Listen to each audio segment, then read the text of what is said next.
में से कितने ऐसे हैं जो सोचते हैं कि आपका देश सबसे अच्छे और अनुशासित देशों में से एक है। आप चाहे कहीं से भी हो, लेकिन आपके दिल का देश प्रेमी तो इस प्रश्न का उत्तर चिल्ला के हाँ देगा। और अगर लॉजिकली सोचा जाए तो हर देश को अभी तक कुछ ना कुछ सीखना बाकी रह गया है। कोई भी देश अभी तक पूर्णता की स्थिति में नहीं पहुंचा है, लेकिन हाँ, एक ऐसा देश है जो हमें पूर्णता के बारे में बहुत कुछ सिखा सकता है।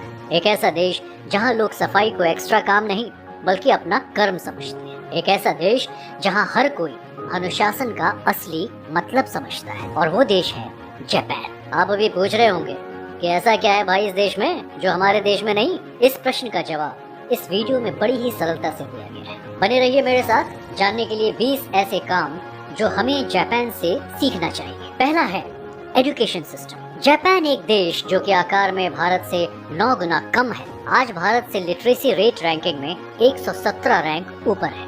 सिर्फ भारत ही नहीं, जापान ने तो यूनाइटेड किंगडम को भी पीछे छोड़ दिया लिटरेसी रेट। तो आखिर ऐसा क्यों? ऐसा क्या है इस देश के एजुकेशन सिस्टम में?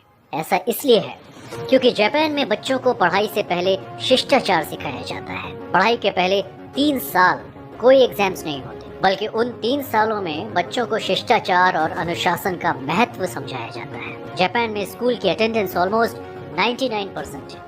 सोचिए, हर स्कूल में 99%। दूसरी सीखने वाली बात है स्वच्छता। जापान के सफाई कर्मचारी हर सुबह एक बहुत ही बड़े धर्म संकट में आते हैं कि क्या साफ करें। वहाँ की सड़कें और गलियां इतने साफ होते हैं कि उन कर्मचारियों को छोटी छोटी दरारों यानी क्रेवाइसेस में से गंदगी ढूंढने निकालनी पड़ती है। यहाँ के स्कूल्स में कोई भी सफाई कर्मचारी नहीं होते और सफाई का सारा काम बच्चों को ही करना पड़ता है। ये काम उनके लिए अनिवार्य है। अगर यहाँ ऐसा होता तो यहाँ के माँ बाप तो स्कूल को ही चलाते थे। तीसरी सीखने वाली बात है बेघर लोगों की संख्या तकरीबन 0 यानी 0। जी हाँ, आप ये अगली बात सुनकर जरूर चौंक उठेंगे। जापान में जहाँ तकरीबन 12 करोड़ लोग रहते हैं, बेघर लोगों की संख्या 0.004% यानी 0.004% है। 2017 के एक सर्वे के अनुसार जापान में 5,534 लोग बेघर हैं। हमें इनकी सरकारी पॉलिसी से बहुत कुछ सीखना है। चौथी सीखने वाली बात है दृढ़ता। जापान में हर साल 2000 से भी ज्यादा भूकंप आते हैं और हर 5 मिनट में लोगों को कहीं ना कहीं भूकंप का झटका लगता ही रहता है। करोड़ का नुकसान हर साल और उसके साथ लाखों की जानें जाती हैं यहाँ पे। पर इसके बावजूद भी यहाँ लोगों में दृढ़ता बनी रहती है, फिर से अपने पैरों पे खड़े होते हैं। यहाँ के बौद्ध यानी बुद्धिस्ट विश्वास के अनुसार जिंदगी हमेशा चलनी ही चाहिए, नो मैटर व्हाट। ये बात काफी ही रेस्पेक्टेबल है कि एक देश जो कि इतनी कठिन समस्याओं से गुजरता है, हर साल अपने पैरों पर फिर से खड़े होने की क्षमता भी रख पाता है। और इस चीज से हम सभी को प्रेरणा लेनी चाहिए। 5वीं सीखने वाली बात है युवा शक्ति। जापान की युवा शक्ति कई देशों में से कई गुना ज्यादा है, और ये बात फिर से उनके एजुकेशन सिस्टम के साथ लिंक की जा सकती है। यहाँ बच्चे कॉलेज से ही निकलते ही लीडरशिप के गुण के साथ दुनिया जीतने लग जाते हैं। छठी सीखने वाली बात है विनम्रता और शीलता यानी पोलाइटनेस और मॉडेस्टी। जी हाँ, ये भी एक जापान से सीखने वाली बात है। वहाँ पर हर कोई अपने सामने वाले व्यक्ति के साथ आदर और सम्मान से बात करता है। वहाँ सबको अभिवादन के साथ बुलाया जाता है, जैसे कि सैन, चैन, एक्सेट्रा। वहाँ पब्लिक एटिकेट का भी बहुत ध्यान रखा जाता है। ट्रेन में फोन पे बात करने पे फाइन भरना पड़ता है, चाहे वो कितना भी जरूरी कॉल क्यों ना हो।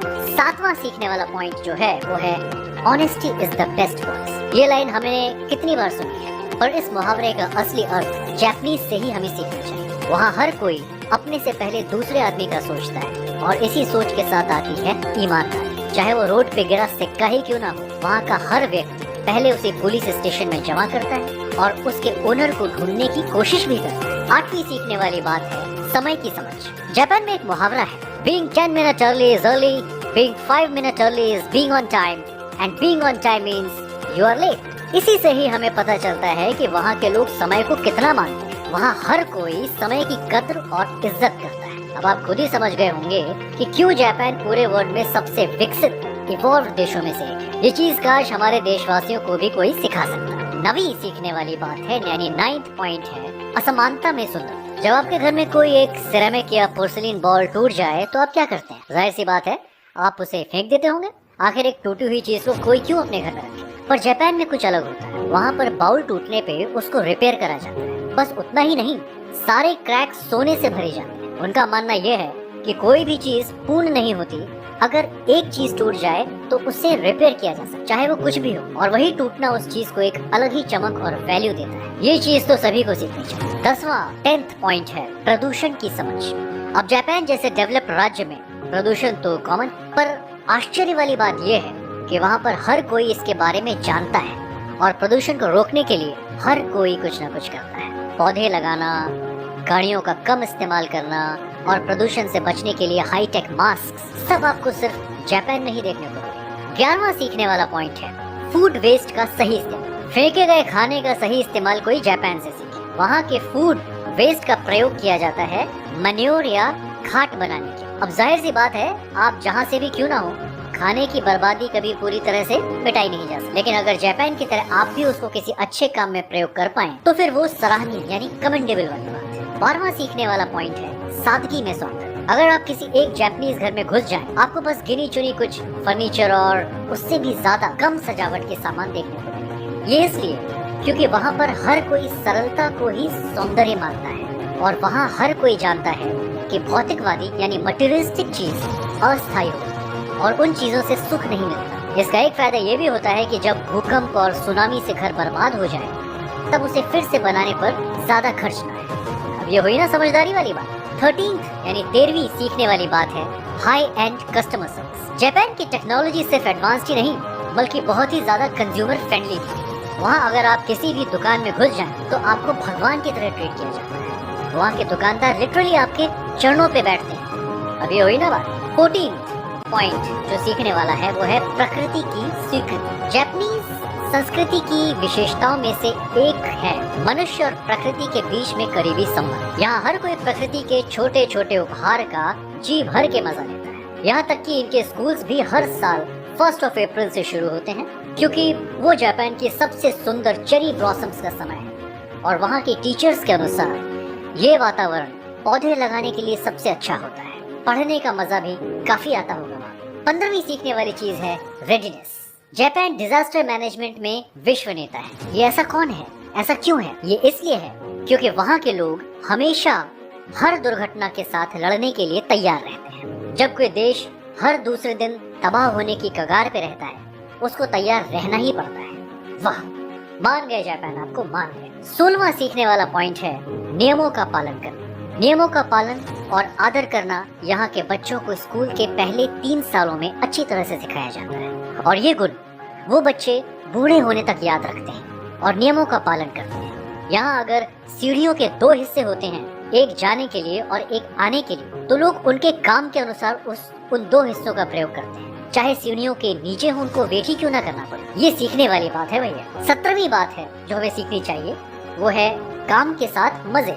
जापान का कॉर्पोरेट वर्कर्स दुनिया में सबसे कुशल कर्मचारियों में से। हाँ, ये बात सच है कि वहाँ का स्ट्रेस फैक्टर बहुत ज्यादा रहता है, पर वो लोग भी मजे करना जानते हैं। ऑफिस के बाद हर कोई मिलके रेस्टोरेंट्स में समय बिताते हैं, उनके बॉस भी। उनके मुताबिक इससे काम करने की इच्छा और वर्कर्स के बीच भाईचारा बढ़ता है। 18th यानी 18वां सीखने वाला पॉइंट है चोरी की गुंजाइश शून्य यानी 0। आपको पहले ही पता चल चुका है कि जापान के लोग काफी ईमानदार होते हैं, लेकिन ये अगली बात सुन के आप जरूर चौंक उठेंगे। क्या आपको मालूम है कि जापान के सुपरमार्केट्स में कोई भी दुकानदार नहीं होते? वहाँ की सारे काम वेंडिंग मशीन्स करते हैं। वो मार्केट्स हमेशा खुले रहते हैं क्योंकि सबको मालूम है कि यहाँ पे कोई चीज चोरी होना नामुमकिन है। ये बात सुन के भारतवासियों को काफी दुख हुआ होगा। 19th यानी 19वां सीखने वाला पॉइंट है परिवार के साथ अच्छे समय बिताने का महत्व। क्या आपने कभी न्यू ईयर जापान में मनाया है? न्यू ईयर एक काफी इम्पोर्टेंट त्योहार है वहाँ। अगर आपने जापान में कभी न्यू ईयर नहीं मनाया तो मैं आपको बताता हूँ कि आपको सड़कों पे क्या कोई भी लोग दिखाई नहीं देंगे। क्या आपको पता है क्यों? क्योंकि सारे लोग न्यू ईयर अपने परिवार के साथ मनाते हैं। वहाँ सब समझते हैं परिवार एक व्यक्ति के जीवन का सबसे सुंदर उपहार होता है। 20th 20वां आखिरी सीखने वाला पॉइंट है धार्मिक एकता। सबसे सुंदर और सबसे महत्वपूर्ण चीज जो कि हमारा देश जापान से सीख सकता है वो है धार्मिक एकता और सहनशील। वो देश टेक्नोलॉजी और इनोवेशन में सबसे आगे होने के बावजूद धर्म और परंपरा को सबसे ऊंचा सम्मान देता है। वहाँ के लोग 2 धर्म को मानते हैं, बुद्धिज्म और शिंतोइज्म। उसके बावजूद यहाँ हर कोई उन दोनों भगवानों को सम्मान आदर से पूजता है। ये काफी दिली चीज है जो कि सिर्फ भारत ही नहीं हर देश जापान से सीख सकता है। तो चाहे आप इंडिया से हो, यूएसए से हो, ब्राजील से हो या स्पेन से, हर देश का हर व्यक्ति के पास सुधरने की गुंजाइश होती है और आपके देश को सुधरने के लिए पहले आपको सुधरना है और खुद को सुधारने के लिए जापान से अच्छा एजेंट आपको नहीं मिल सकता। तो ये वीडियो देखने के लिए बहुत बहुत शुक्रिया।